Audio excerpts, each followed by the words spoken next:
Celebrity interviews are like Forrest Gump's allegorical box of chocolates. You never know what you're going to get, or how full of booze it's gonna be. Here's a list of some of the cringiest moments in the history of conversations with the rich and famous.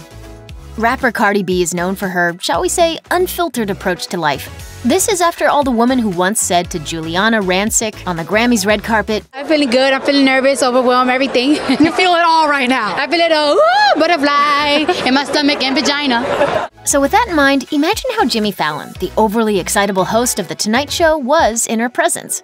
Actually, you don't have to imagine. You can watch Fallon be completely flabbergasted by the Bodak Yellow rapper in this interview from December 2017. You are from the Bronx?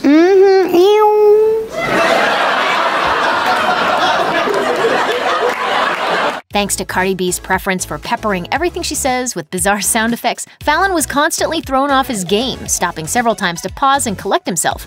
By the end of the interview, Fallon simply giggled and chirped back at Cardi B as she dominated the segment with one-liners and zoo noises. I heard that and I was like, you know, and I totally was. Perhaps it's a bit of a stretch to say that this interview went terribly wrong, unless you count an actor turning a promotional opportunity into a real-life Tinder session. That's exactly what happened when Avengers Infinity War star Sebastian Stan repeatedly crushed on Sharon Stone throughout his May 2016 interview on The Late Late Show with James Corden. At one point, the Romanian-born actor even tossed out a pickup line in his native tongue. How would one ask Sharon Stone on a date in Romanian? Kind of like this, ce faci? When it became awkwardly clear that Stan's advances were more than just polite talk show patter, Corden couldn't contain himself. You're a joke! You're ridiculous! You're fully going for it! You're actually going for it! I love it! I love it! This is exceptional! It's not often that you get to see a mainstream star like Mark Wahlberg get completely smashed on TV, but that's precisely what happened when the Boogie Nights actor popped into the Graham Norton show in 2013. Wahlberg even signaled his own demise at the start of the interview when he chastised Norton for allowing guests to drink on the show. Why would you allow people to drink alcohol and come on a show? By the end of the interview, Wahlberg had done all of the following: blatantly hit on fellow guest Sarah Silverman, fully groped Graham Norton's chest, including a nipple tweak while sitting on his lap, and challenged fellow guest Michael Fassbender to, well... I want to do a challenge. I want to challenge you. I won't challenge you to a big contest. Producers of the show later said that although they knew Wahlberg was drinking in the green room, he seemed fine to go on. But then, quote, about a quarter of an hour in, something clicked and Wahlberg ended up not quite in the right place. This has to be the nicest possible way to describe behavior that would normally get one kicked out of a house party, let alone a popular TV show. During a panel interview to promote their 2011 rom-com Friends with Benefits, Mila Kunis and Justin Timberlake tangoed with a Russian reporter who had thoughts about Timberlake's acting career. When the reporter asked, in Russian, why Timberlake felt the need to jump from showbiz to movies, Kunis intervened to tackle the perceived slight on her co-star's behalf, and she also happened to do it in fluent Russian.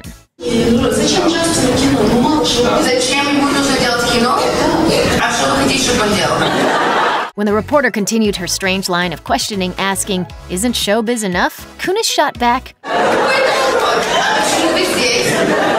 Timberlake, meanwhile, just resigned himself to let Kunis and the reporter battle it out in their native tongue, telling the crowd, This is my bodyguard.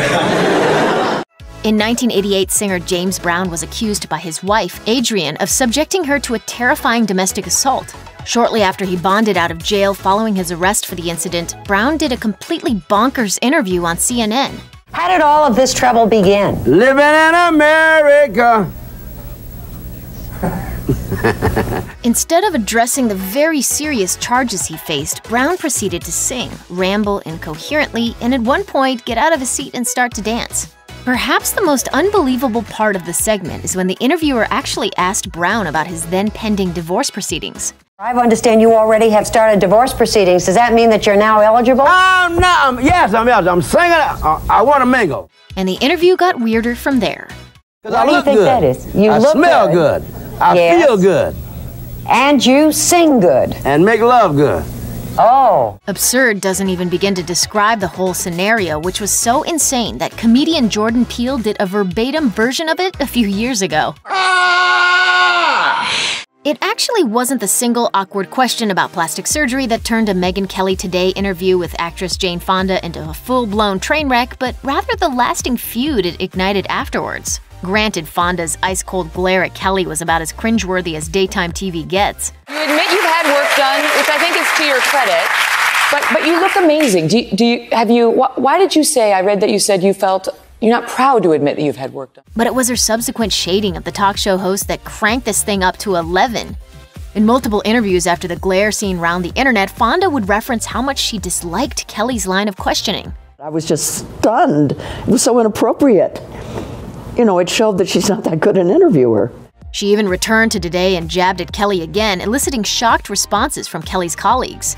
How long have you two known each other? 50 years. Oh my God. Long time. I think before your first facelift. Yeah. To which Fonda replied, without missing a beat, Who are you, Megyn Kelly? Not to be outdone, Kelly swung back hard with a segment called A Word on Jane Fonda, in which she highlighted several notable instances when Fonda had previously discussed her plastic surgery. Kelly then went for the kill by unearthing the decades-old controversy over Fonda's remarks during her protest of the Vietnam War. After all, this is a woman whose name is synonymous with outrage. Look at her treatment of our military during the Vietnam War. After a long hiatus from the movie biz following his DUI arrest and subsequent anti-Semitic remarks scandal, action star Mel Gibson returned to the screen with the revenge thriller Edge of Darkness. With any new film comes the inevitable celebrity interviews. But instead of having appropriate responses to the inevitable questions about the then recent scandal, Gibson seemed surprised and irritated that reporters would even bring it up. Thanks a lot for joining us, Mel. Take care. Bye-bye. In an interview with KTLA's Sam Rubin, Gibson was asked whether he felt some detractors would have a problem with his return. Some people are going to welcome you back, and other people are going to be like, he should never come back. Why? And that's when things got really awkward. Yeah, I gather you have a dog in this fight. Pardon me? Do you have a dog in this fight? Or are you being impartial? Rubin, who is Jewish, said that he didn't understand Gibson's question in the moment, but later realized it to be an offensive suggestion on account of his religious beliefs. Regardless of what Gibson actually meant by the remark, his nearly instant rage at being asked to address the scandal was not a good look, even for an actor who's made a career out of portraying tough guys. When KTLA reporter Sam Rubin asked Samuel L. Jackson about a Super Bowl commercial he was in, mistaking him for actor Lawrence Fishburne, the interview was effectively over. Did you get a lot of reaction to that Super Bowl commercial? What Super Bowl commercial?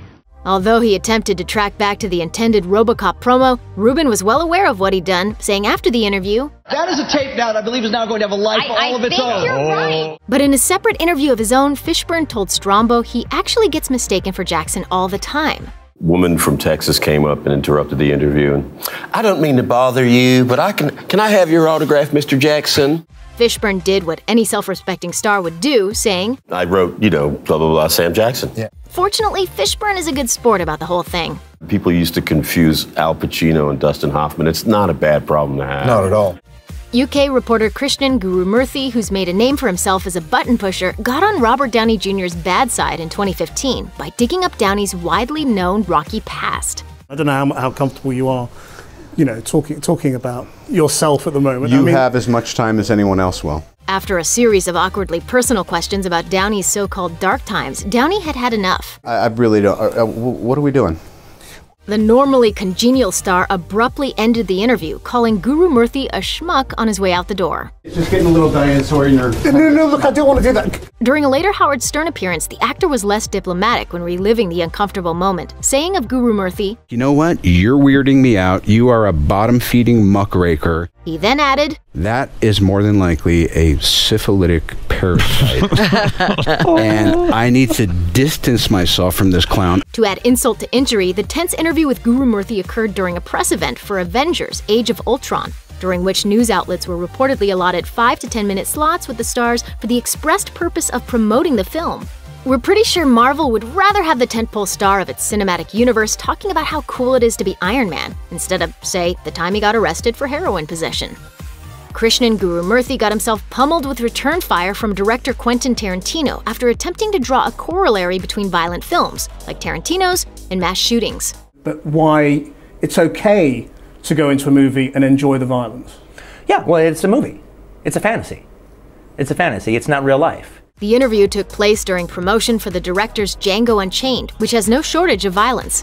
When Guru Murthy repeatedly attempted to discuss a potential correlation. But why are you so sure that there's no link between enjoying movie violence and enjoying real violence? Tarantino replied, Don't ask me a question like that. I'm not biting.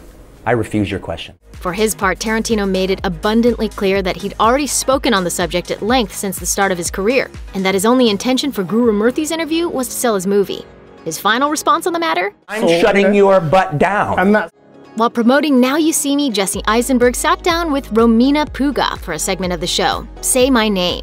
He must have somehow thought he was back on the set of The Social Network because he was in full Zuckerberg mode, rapid-firing insults, even encouraging Puga to cry by saying, "You were like the carrot top of interviewers." I'm gonna go cry now. No, don't cry now. Cry after the interview's over, because otherwise I'll look like I'm responsible for it. At first their banter seemed playful, and maybe even an attempt at wry humor. But in just under 3 minutes, Eisenberg ended up looking like a bully. I said your name into camera, what else do you want from me? Puga even edited the segment to end with her final thoughts.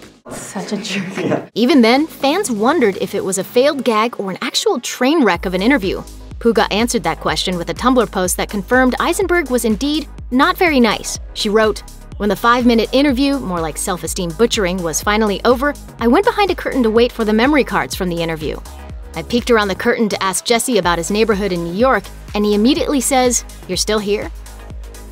There were several factors at play that turned actress Cara Delevingne's Good Day Sacramento appearance into the perfect storm of interview awkwardness.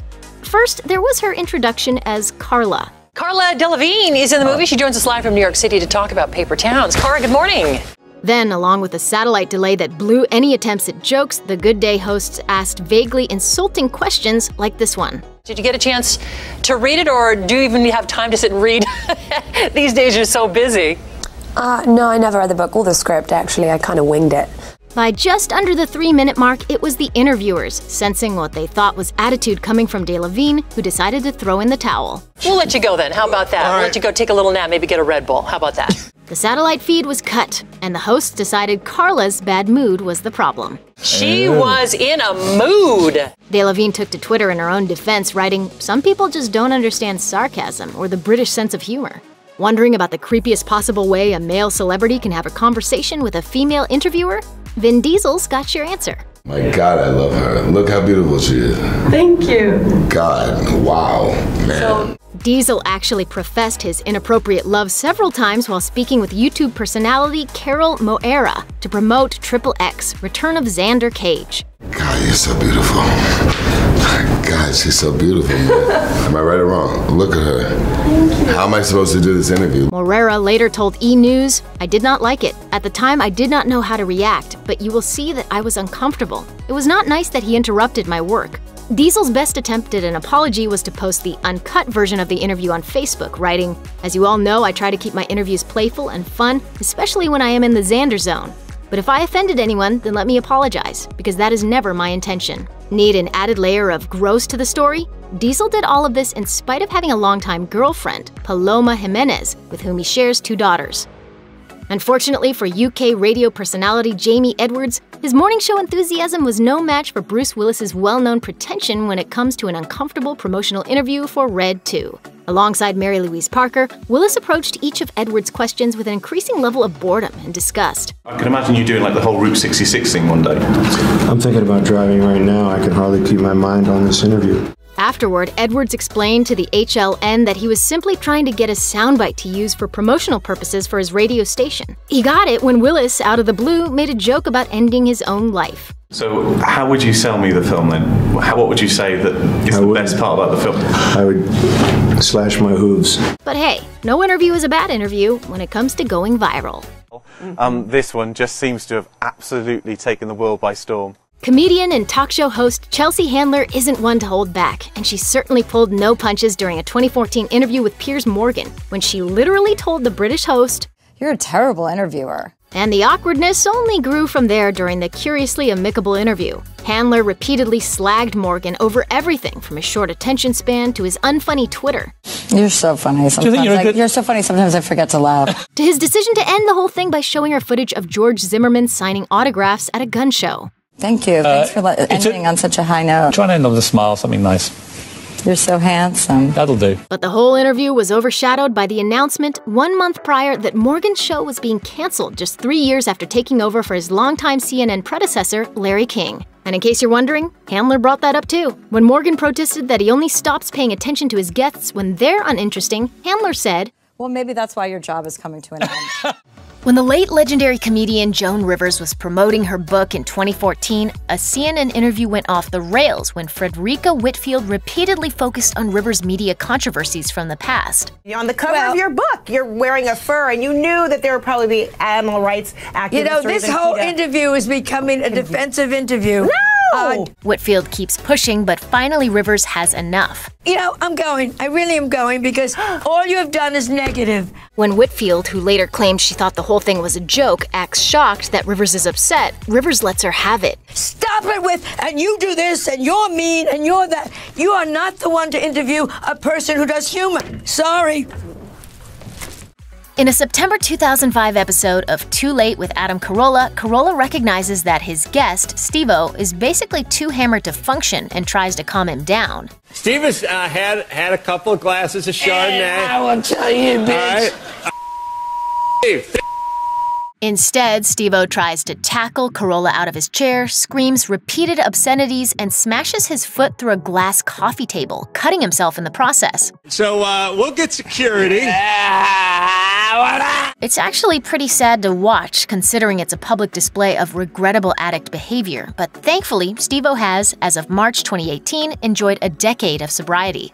During the promotional junket for Men in Black 3, Hollywood's favorite grump Tommy Lee Jones delivers an equal mix of outright contempt and confusion in an interview with film journalist Kevin McCarthy. What is one character you know the best and one character that's still mysterious to you over your career? My mind just cannot get around a question like that. I don't know. McCarthy also asked Jones what advice he would give to himself if he could go back in time to visit his younger self. I don't know. I don't have a clue. Even though Jones clearly doesn't roll with this line of questioning, McCarthy goes on to ask the actor which of his many film characters he would want to be in real life. I don't know.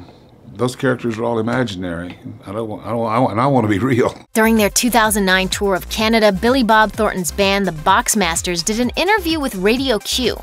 Beforehand, Thornton had asked that the band not be introduced by way of his acting career, so when the host mentions it right at the top of the interview, Thornton basically shuts off and turns into a moody teenager. What do you learn from Willie Nelson, Billy Bob?